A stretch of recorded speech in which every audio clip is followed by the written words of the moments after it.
Auspician Somos Debate, Gobierno de Santa Fe, Cámara de Diputados, Cámara de Senadores, Consejo Municipal, Lotería de Santa Fe, Sindicato de Luz y Fuerza, Festram, AMSAP, Good Catering.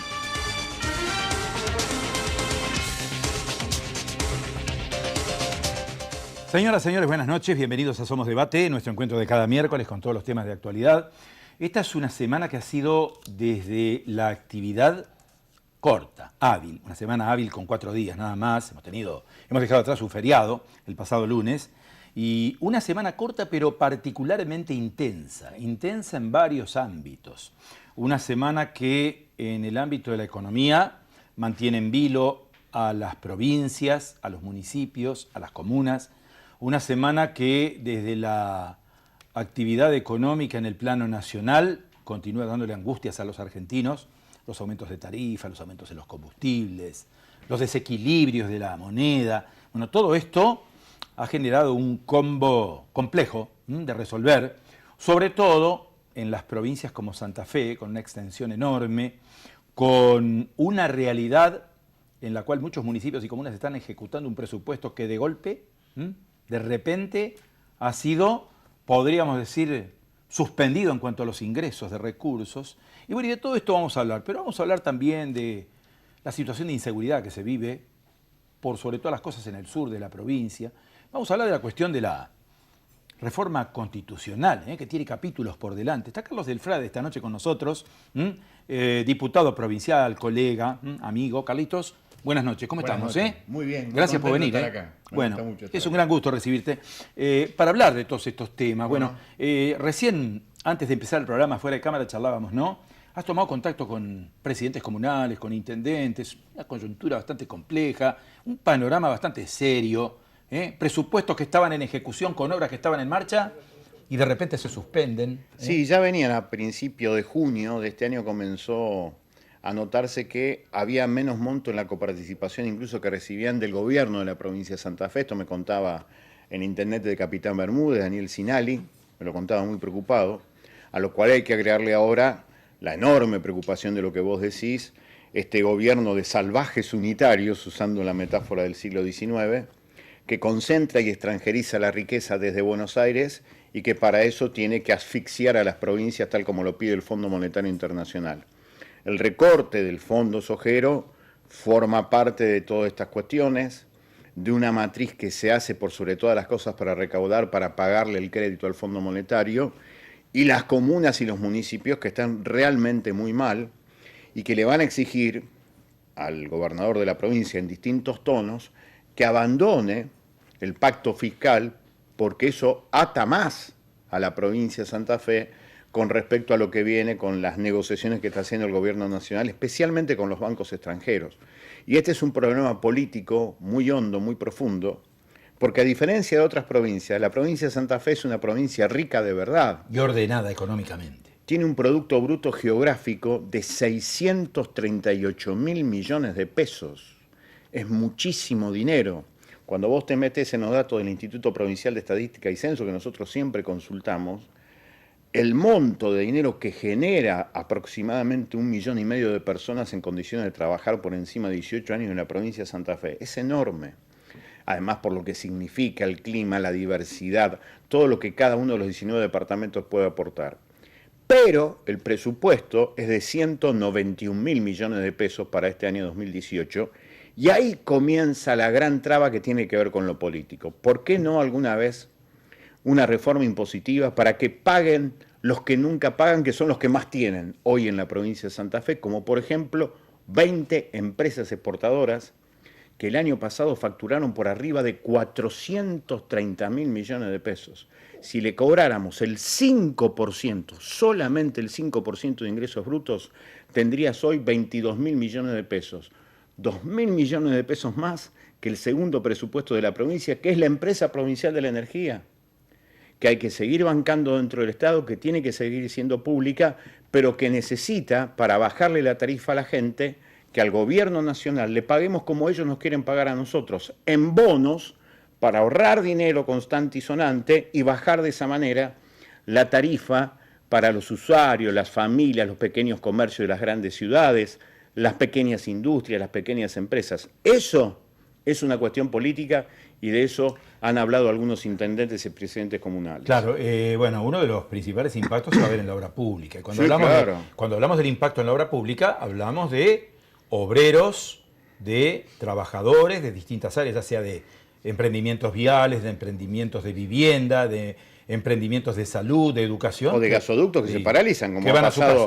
casa. en el Son norte. obreros que van a su casa. Exactamente. Eso tiene costo social. Sí, claro. Un enorme costo social que van a tener que bancar los estados municipales, comunales, con la casi nada de plata que tienen, y el estado provincial.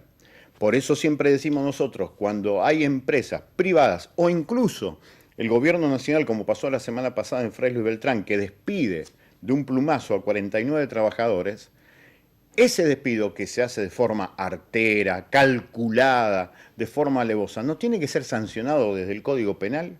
Yo estoy convencido que sí, porque si no, con la indemnización es pan para hoy y hambre para mañana. Lo hemos vivido en los años 90.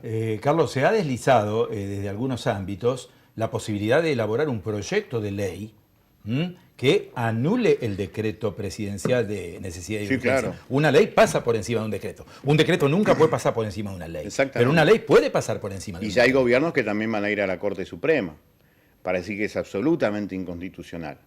Pero más allá de eso, suponete que haya la decisión política de armar solamente un bloque que ya está históricamente armado desde hace muchos años.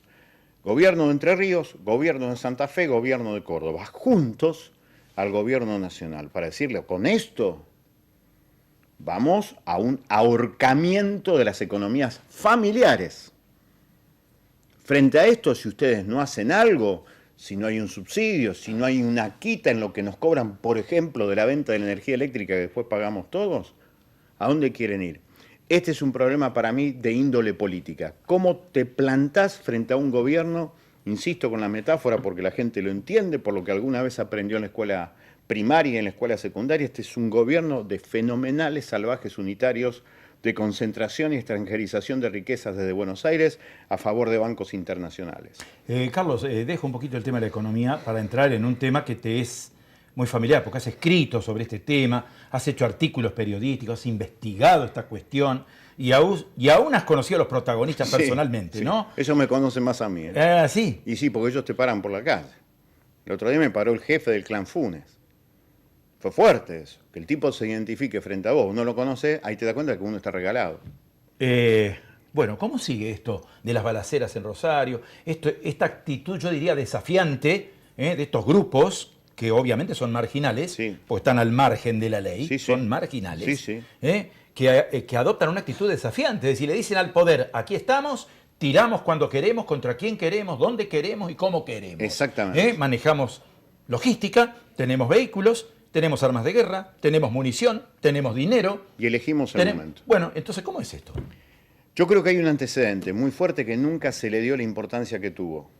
11 de octubre del 2013, 31 balazos contra la casa del ex gobernador Antonio Bonfatti. Sí, sí. No lo mataron de milagro. Ese momento asistimos todos en la Argentina y en la provincia de Santa Fe, por supuesto, pero en la Argentina, al mayor atentado político desde el regreso de la democracia.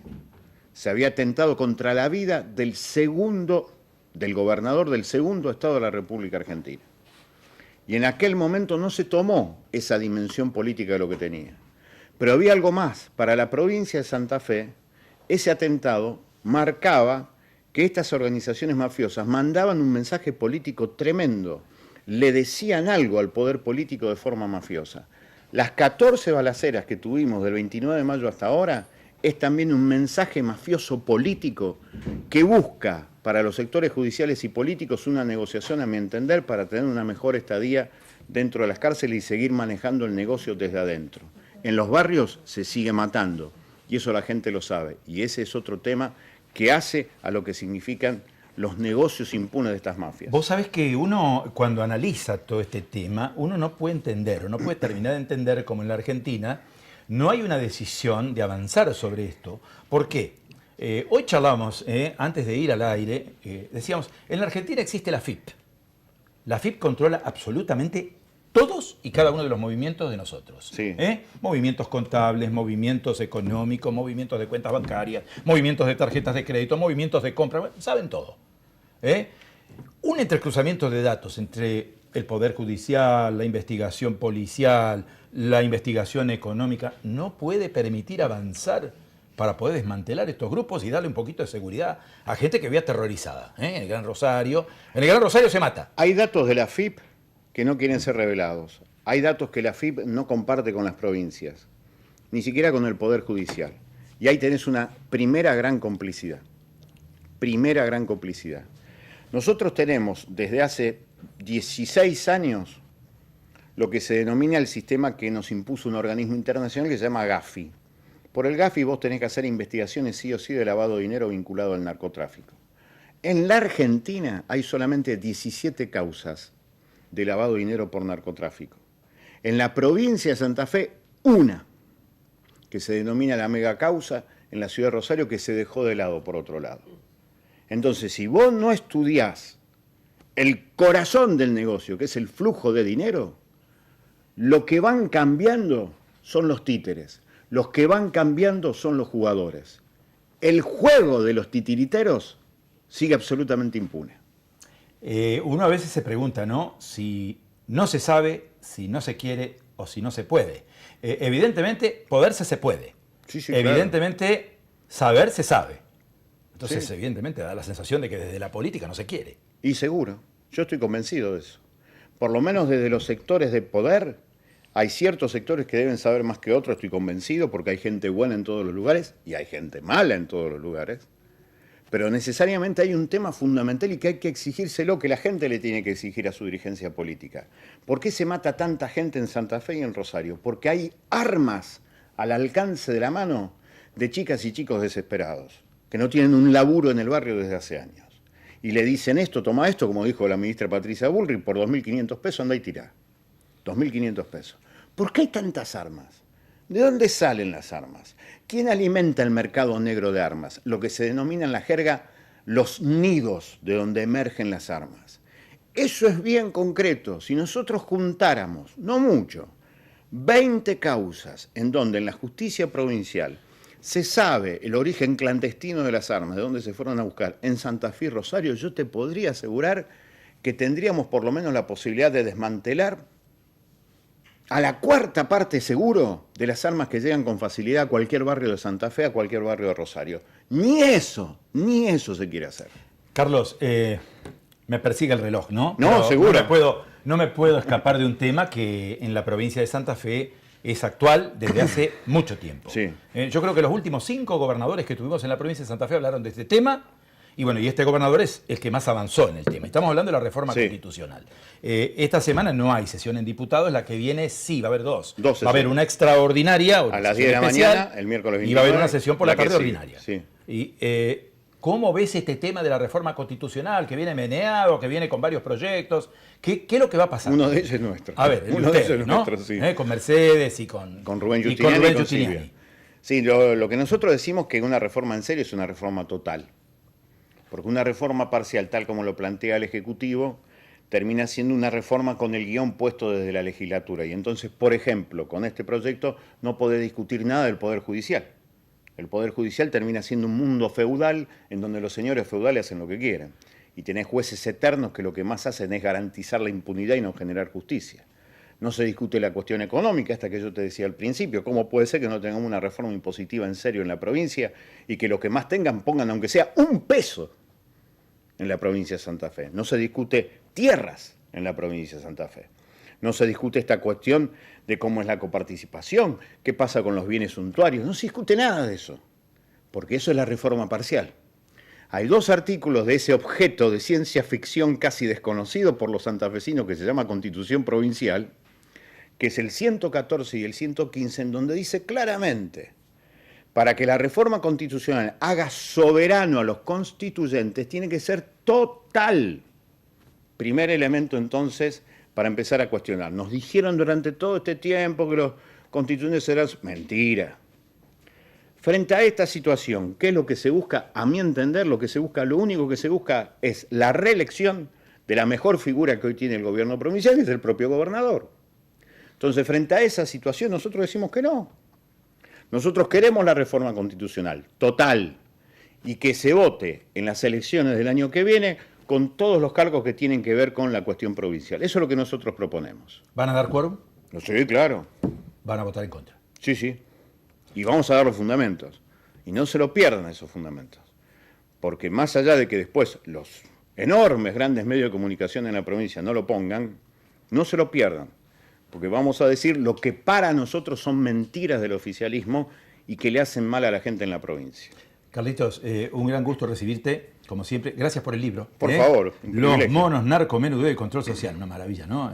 Una investigación periodística realmente rigurosa. Así es. Gracias por estar con nosotros. Un privilegio.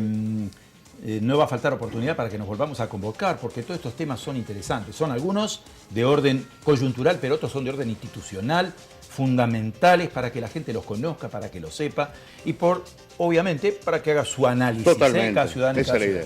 Gracias, muchas gracias a vos. Adiós. Bueno, con Carlitos del Frade, diputado provincial por la provincia de Santa Fe, colega, periodista, hombre de investigación, escritor también. Estamos cerrando este bloque de Somos Debate. Pausa, tenemos más invitados, tenemos más temas, los vamos a compartir con todos ustedes.